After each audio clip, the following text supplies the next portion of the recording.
बिस्मिल्लाहिर्रहमानिर्रहीम। अस्सलाम वालेकुम नाज़रीन, आप देख रहे हैं अमान टीवी यूट्यूब चैनल। नाज़रीन, अहम अपडेट आपके साथ शेयर करने जा रहे हैं। उससे पहले गुजारिश है कि हमारे चैनल को सब्सक्राइब कर लें और वीडियो को लाइक करें ताकि हर नई आने वाली वीडियो आप तक बर वक्त पहुँच सके।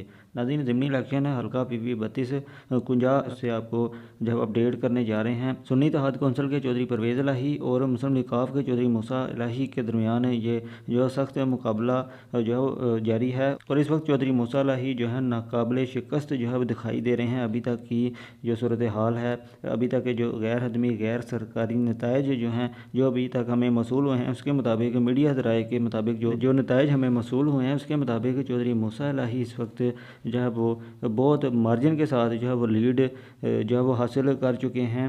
और चौधरी मूसा इलाही जो हैं 16,029 वोट लेकर पहले नंबर पर, जबकि सुन्नी इत्तेहाद कौंसिल के चौधरी परवेज़ इलाही जो हैं 2,024 वोट हासिल करके इस वक्त दूसरे नंबर पर हैं। अभी तक की जो अपडेट है उसके मुताबिक जैसे ही हमें फाइनल रिजल्ट जो है वो मौसूल होता है वो भी आपके साथ शेयर करते हैं। अगली वीडियो तक के लिए दीजिए इजाज़त। अल्लाह हाफिज़।